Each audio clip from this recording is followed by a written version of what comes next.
Ja.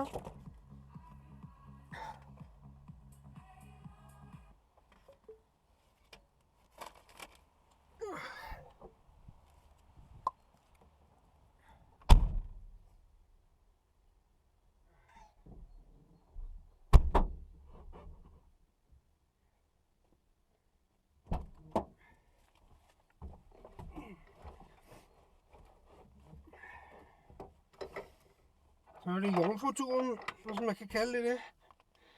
Første tur på offentlig vej. I min Puma.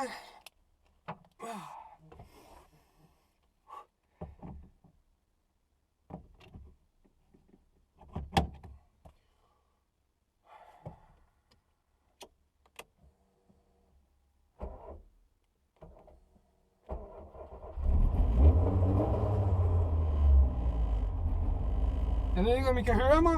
Jeg ved ikke, om I kan se mig. Men det hele rasler og banker. Og jeg har bilen fuld af alt muligt ud til værkstedet, fordi jeg skal ud og lave de sidste små ting, som at skifte bremsevæske, gå lys igennem og sådan nogle basic. Men først skal vi lige op og hente en pakke til Søren.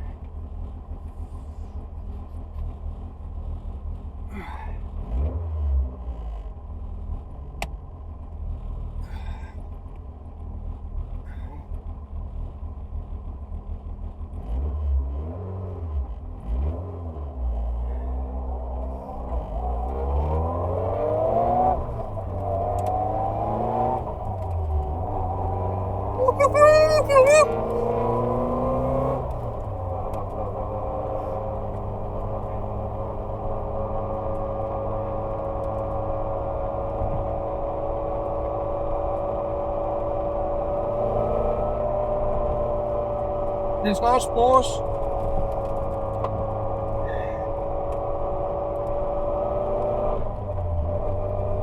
Bilen er en Ford Puma fra 98, som har kørt rally i Danmark siden 2014, tror jeg.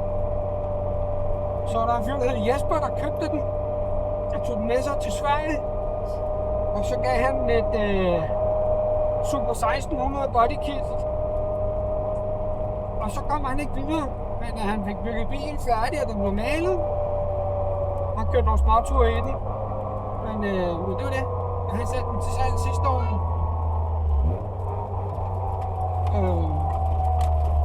Og der, ja, det der skydepapegøjen, eller hvad hedder det? Men et eller andet gjorde jeg, fordi der fulgte en Brave straight cut gearkasse med spær. Ja, det er nok den, I kan høre. Den hyler. Den hyler ikke, den synger. Den synger. Og så er den super let gearet. Lige nu er jeg 4. gear, 3000 opretninger, vi kører 60 km i timen. Så det er ikke en langtursbil, det her. Det er en sjov tursbil.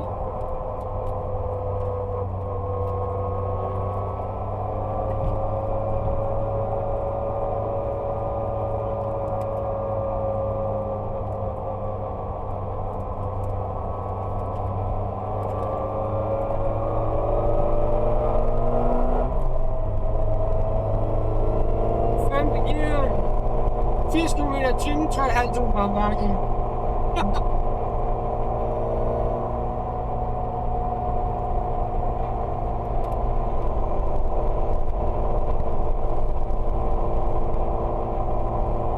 Motoren, den laver vel... Det er svært at vide, altså... Jeg tænker, den er ikke standard i hvert fald. Der er en anden udstilling på. Den er ikke hvad de får. Masterne er skiftet. Jeg tror også styreboksen er blevet justeret. Så man laver 145-150 heste måske.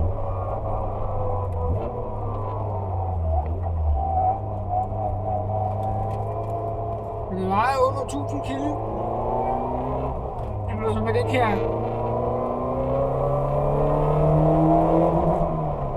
Fantastisk gearkasse. Ja.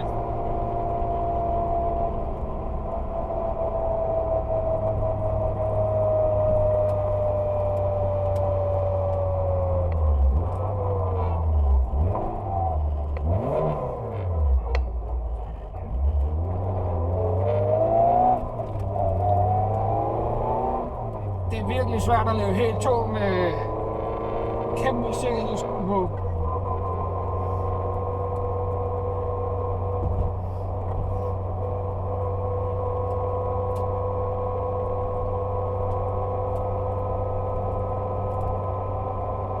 Ja, men som sagt, jeg har ikke rigtig kørt i den før, så jeg skal lige se, hvordan overledes klæde og spille.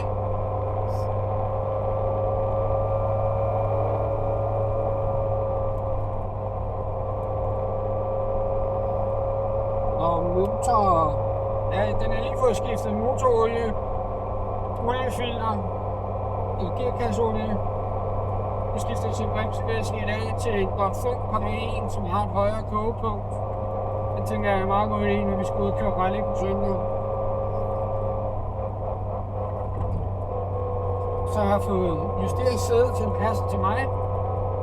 Og rattet er også justeret til at passe til mig. Så jeg føler mig ikke mindre godt tilpas her.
Fætter jeg med til at lige kan tjekke om temperaturføler, oliekøler, topstykker, om alt holder sig inden for skiven. Jeg aner ikke, om de her instrumenter de virker. Man kan se olietemperaturmåler, den viser 0. Det passer.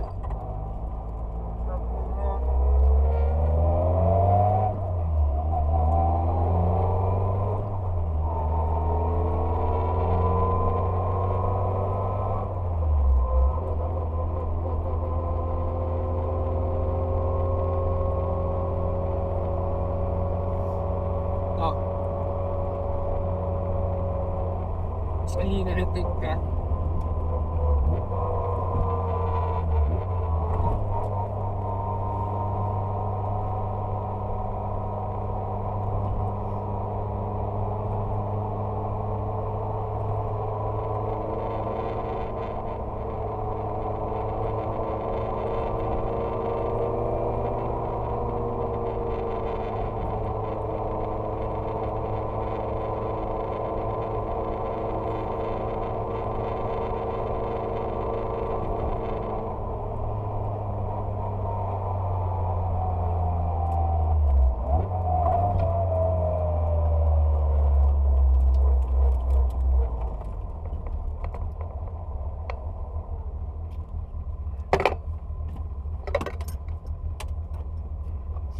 Det er så det, når man kører rallybiler.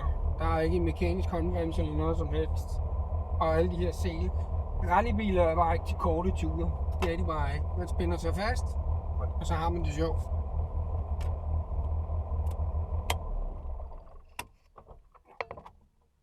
Tilbage lige med den.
Så er jeg med.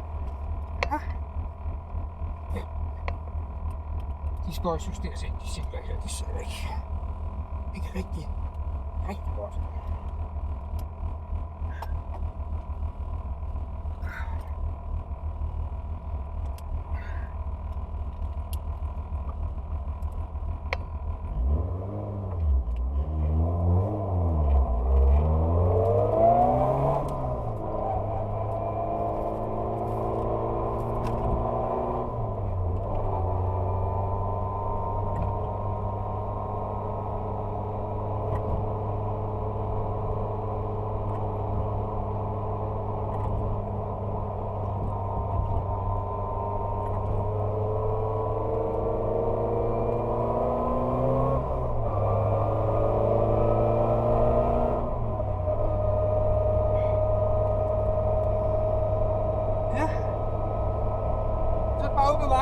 Og så få sporet og skifte bremsevaske. Ja, der er nogle andre små ting, jeg godt har klaret i på søndag.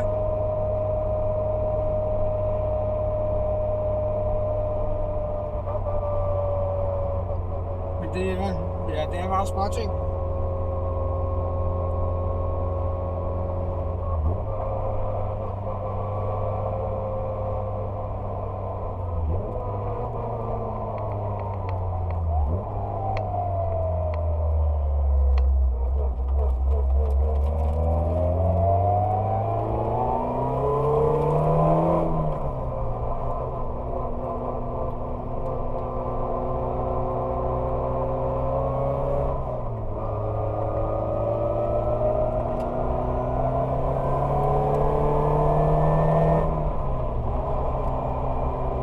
Den styrer fuldstændig vanvittigt.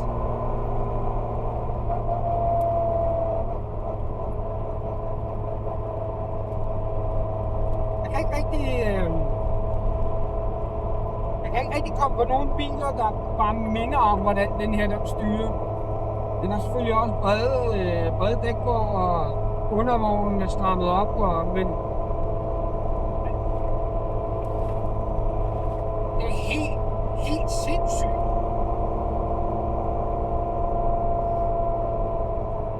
Altså det nærmeste, jeg ved godt, det er en kliché, at den kører som en go-kart.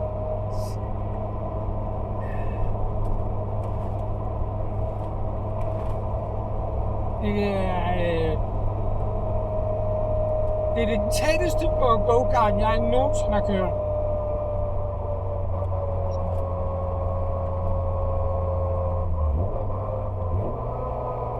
Det er godt nok.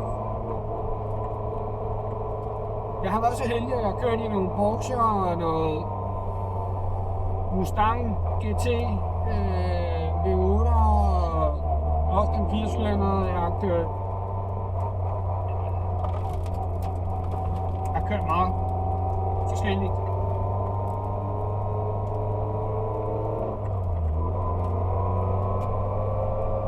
Focus RS. Det er gadebilen. Men det er også det, journalisterne normalt siger. Det er så god kar. Fordelen med den her, og bagdelen med den her, det er, at det er en rallybil. Så den kommer også til at blive brugt til at køre til og fra arbejde og hente børn og alt muligt andet. Det er jo, den må køre på værkstedet, den må køre til syn, den må køre til rally, køre på prøverne, og kilometerbegrænsning for, hvor langt jeg må køre fra hvor jeg starter, så fra min adresse. Men den her lyd her, det gider man jo heller ikke.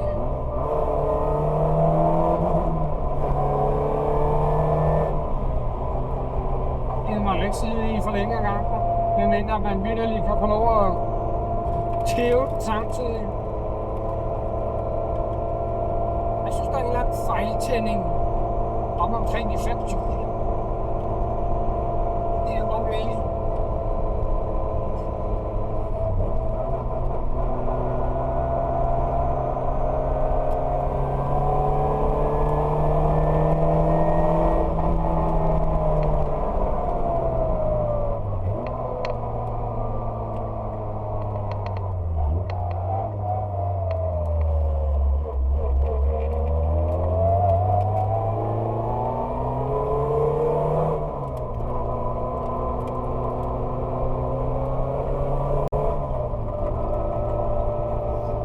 14 drenge til at få et bremseservice i dag. Væske og smøring og rensning. Jeg tror, der skal have nye stole foran. I løbet af sommeren.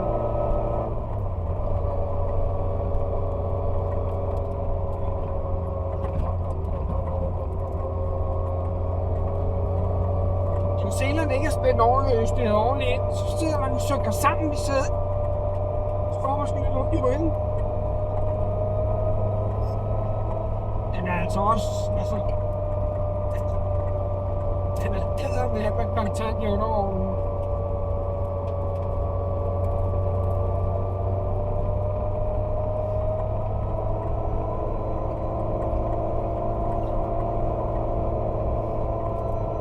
Jeg har ikke kørt rallybiler før. Jeg har heller ikke kørt racerbiler.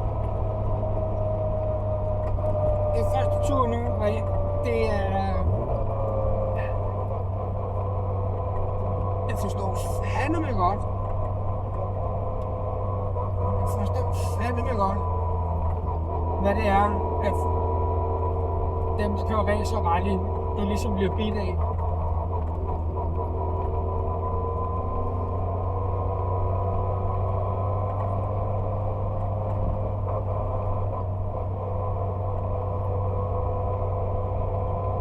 Jeg har kørt på racerbane før. Jeg har kørt en gang på Ben Knudstorp i Sverige. Jeg har kørt i 4 forskellige biler. Så har jeg kørt en Nissan GT-R på Silverstone. Så har jeg kørt track days på Jyllandsringen. Men man kan ikke track days i en gadebil, eller en regulær gadebil, det er mega fedt. Det skal man gøre, når man bare har et mindre smule benzin i det på. Men nu drømmer jeg jo om at komme på en racerbane i en racerbil, så man får det her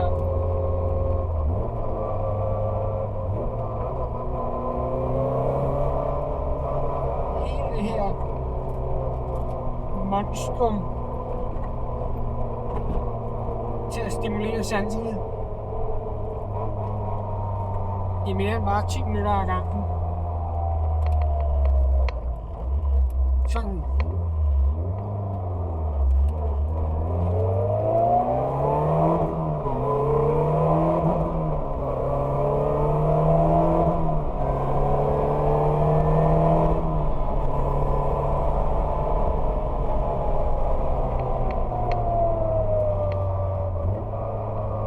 Den er ikke hurtig fra 0 til 100 på nogen måde.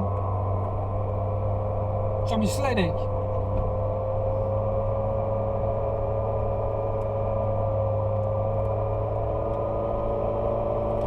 Men det er jo heller ikke det, der er det vigtige. 0 til 100, det er jo bare et lystkrydshjul. Og lige meget, nærmest lige meget, hvad man har, så er det jo langsomt, hvis der holder en Tesla på siden af.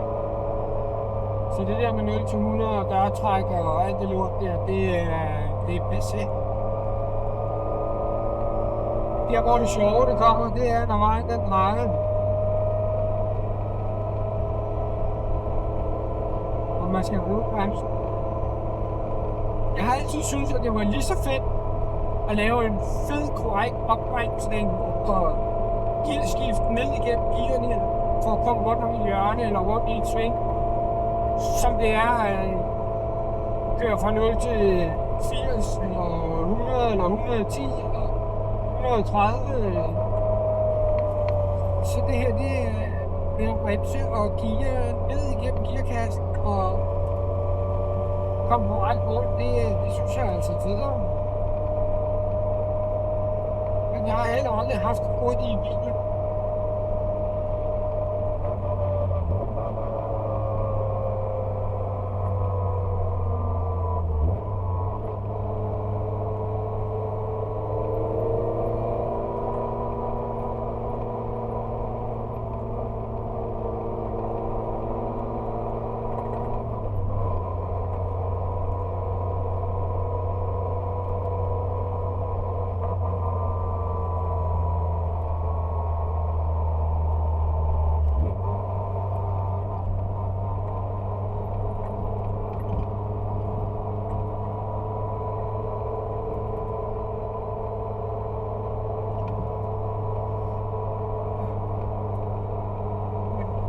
sanserne bliver bare overloadet.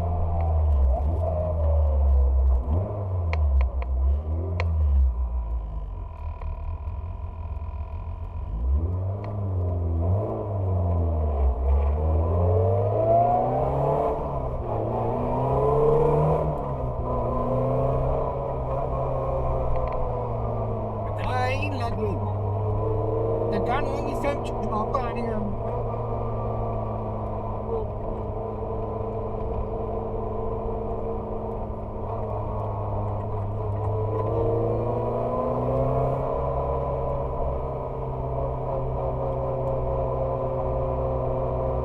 Det er ligesom om, at den går på en grænse. Den ligger jo ved 6.500-7.000. Tænker jeg.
Min ADHD, der bliver i hvert fald stimuleret lige nu. Det kan jeg godt mærke.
Man kan virkelig mærke alle vibrationer, man kan høre. Al støjdæmpning er jo taget ud af den. Små sten og grene, der rammer op i inderskærmen op på af bilen, og der er hele tiden noget ens sanser lige sådan. Du vil lige sådan. Der kommer hele tiden et eller andet, der lige ind i sansen, og lige, hey, hvad er det? Kontrol. Alt for meget komfort, hvor man sidder og... Nu skal jeg på arbejde igen. Der er 1,5 time til at på arbejde. Ja. Og der er ikke noget, der rammer en inde i sanserne. Hjernen bliver overhovedet ikke stimuleret. Eller aktiveret. Man skal ikke forholde sig til noget. Man skal bare... Man sidder bare og sidder. De der pendlerkører, eller hvis man kommer ned fra Lolland, eller Falster, eller Møn, eller Fyn, så er I mig hvor. Men man har langt på arbejde. I bilen er så komfortabelt som muligt, fordi det er rart. Det, der så sker, det er, at man bliver for komfortabelt. Og så sidder man og bliver lidt ukoncentreret og dagdrømmer lidt, og så kan man også lige tage telefonen frem, fordi selvom man ikke gå, så kan man godt lige skifte musik, eller sætte en anden video på, man kan lide podcast, eller whatever man sidder og lytter til.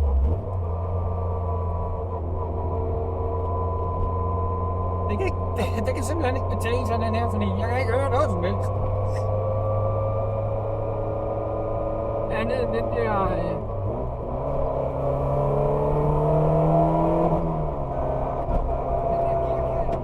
den der motor. Ja, det der sten og grene og...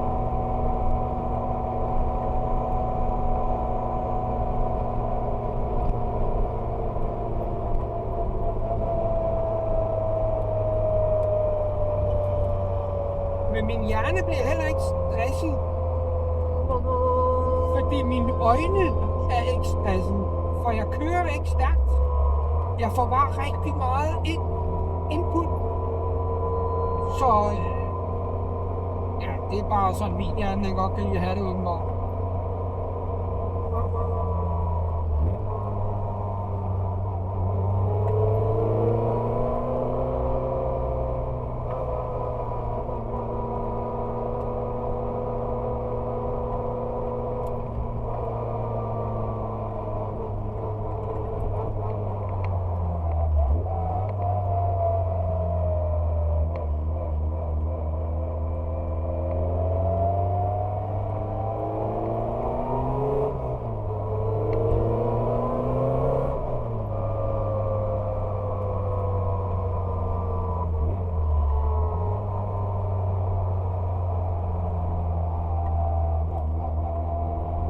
Jeg har lavet plade nede til venstre for koblingspedalen. Fordi jeg så langt nede i bilen, så hælder min fod sådan mærkeligt fremad i de her jakke. Det er ikke ordentligt.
Den trækker ikke ordentligt over 24. Det er over 3,5 faktisk. Der mangler et eller andet.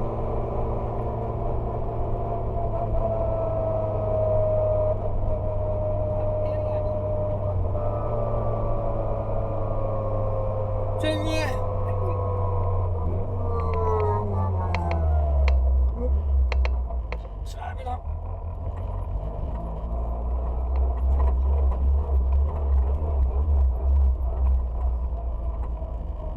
Tak fordi I gider se på mig og høre på en moderbøg af den rallybil. Go! Ret håndtræns. Ja tak.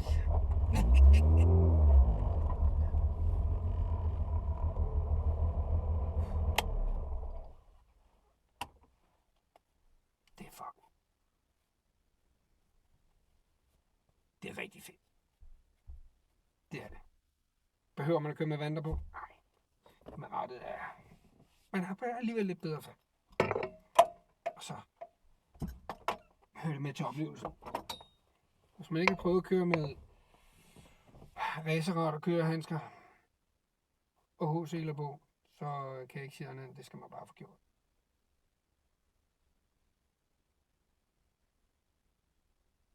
Ja. Ind med os. Jeg trykker mig på den ene her.